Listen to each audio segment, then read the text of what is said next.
పెద్ద నోట్ల రద్దుతో బంగారం వ్యాపారాలు తీవ్ర నష్టాలను ఎదుర్చూస్తున్నాయి. ఇప్పటికే ఒడిదుడుకులు ఎదుర్కొంటున్న ఇండస్ట్రీ బంగారం మీద కేంద్రం పెట్టిన ఆంక్షలు మరింతగా కుదిపేస్తున్నాయి. బంగారం ధరలు దిగి వస్తున్నా కొనాలా వద్దా అనే సందేహంలో పడ్డారు బంగారం కొనుగోలుదారులు.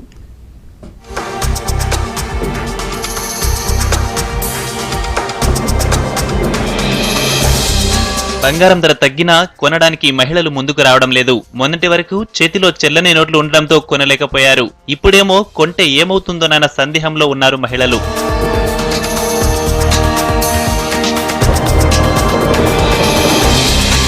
వివాహిత మహిళలకు 500 గ్రాములు, అవివాహితులకు 250 గ్రాములు, పురుషుడికి 100 గ్రాముల బంగారం కంటే ఎక్కువ బంగారం ఉంటే లెక్కలు చెప్పాలంటోంది కేంద్రం. ఈ నిబంధనలపై ఎగువ మధ్యతరగతి మహిళలు ఫైర్ అవుతుంటే దిగువ మధ్యతరగతి వారు ఓకే అంటున్నారు. మంది కొంటారు ఉన్నోళ్ళు, ఏదో డబ్బు బ్లాక్ మనీ చేసే వాళ్ళు చేస్తారు. చేయని వాళ్ళు మాత్రం బంగారం అని కొని పెట్టుకుంటారు కదా. అవి ఇవి కింద మీద లెక్కలు చూపెట్టి చేయాలంటే చేయలేరు. చదువు ఉన్నోళ్ళు ఉంటారు, లేని వాళ్ళు ఉంటారు. ఏదో బంగారం కొని పెట్టుకుంటారు. కొంచెం రేట్ వచ్చినాక అమ్ముకుంటారు. అందరూ ఒక తీరు ఉండరుగా. ప్రతి ఒక్క కామన్ పీపుల్కి ఉంటుంది మినిమం. ఇప్పుడు ప్రస్తుతం మళ్ళీ స్టార్ట్ చేసి అలా చేయాలంటే it's not the correct way. పుట్టింటి వాళ్ళు పెట్టింది ఉంటుంది, గిఫ్ట్లు వచ్చినవి ఉంటాయి. అన్నిటికీ అంటే ఎప్పుడో కొన్న 10 ఏళ్ళు 20 ఏళ్ళ ముందు కొన్నట్లకి అన్నిటి బిల్స్ చూపించాలంటే చాలా కష్టం. దీనివల్ల చాలా ప్రాబ్లం వచ్చేటట్టు కూడా ఉంది. డిమానిటైజేషన్ ఎఫెక్ట్ బంగారం సేల్స్ పై పడడంతో కొనుగోళ్లు తగ్గాయి. గత 25 రోజులుగా అమ్మకాలు లేక భారీగా నష్టాలను ఎదుర్కొంటున్నారు బంగారం వ్యాపారులు.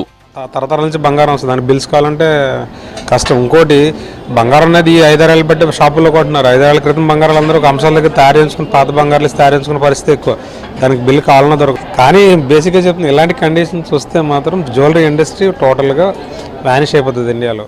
ఇలాగే మరికొన్ని రోజులు కొనసాగితే షాపులు మూసుకోవాల్సిందే అంటున్నారు వ్యాపారులు. బంగారం షాపులకు మెయింటెనెన్స్ ఎక్కువగా ఉంటుంది కాబట్టి వ్యాపారం రన్ చేయడం కష్టం అంటున్నారు. చిన్న షాపుల వారు మాత్రం బిజినెస్ తగ్గలేదంటున్నారు. మా దగ్గర చిన్న మనుషులే వస్తారు, ఇంట్లో పని చేసిన వాళ్ళు ఎక్కువ మంది వస్తారు.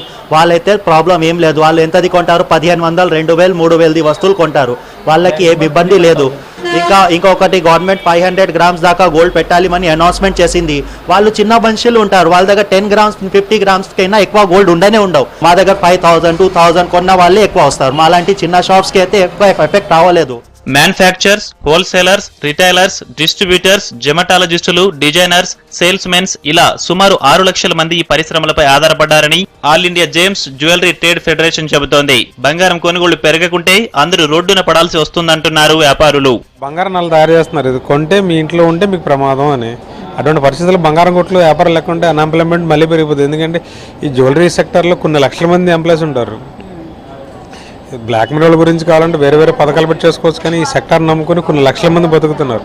సో వీళ్ళందరూ రోడ్డు మీద వచ్చి ఇంకో పని కూడా చేయలేరు వీళ్ళు. ఖచ్చితంగా ఇలాగే రూల్స్ కానీ ఉంటే నాట్ ఓన్లీ జ్యువెలరీ సెక్టర్ అని చాలా సెక్టర్లు దీని ఎఫెక్ట్ పడుతుంది. దీని మీద ప్రస్తుతం హైదరాబాద్ మార్కెట్లో 10 గ్రాముల బంగారం ధర 29,561 రూపాయలు ఉండగా ఆర్నమెంట్ బంగారం ధర 27,640 రూపాయలు ఉంది. అయితే బంగారం మీద ఉన్న ఆంక్షల నేపథ్యంలో మరింత తగ్గే అవకాశాలు కనిపిస్తున్నాయి.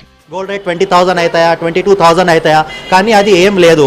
మ్యాక్సిమంగా అయితే కూడా 27, 28 మధ్యలో ఆడుతుంది గోల్డ్.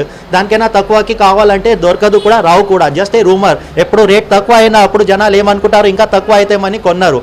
మైండ్లో ఉండిపోతే అరే తక్కువ అయితే అంటే జనాలు ఏమనుకుంటారు 22, 23, 24 అవ్వచ్చు, కానీ అంత రేట్ అవ్వదు. ఎప్పుడు గోల్డ్ రేట్ 25 బిలో రాలేదు, కానీ ఇప్పుడు 32 దాకా వెళ్ళింది. కాబట్టి నా ఎక్స్పీరియన్స్ ప్రకారం నేను చెప్తున్నా 27 to 38 మధ్యలో ఉంటుంది గోల్డ్ రేట్. బంగారం మీద ఆంక్షలు ధనిక వర్గం మహిళలకు మింగుడు పడడం లేదు.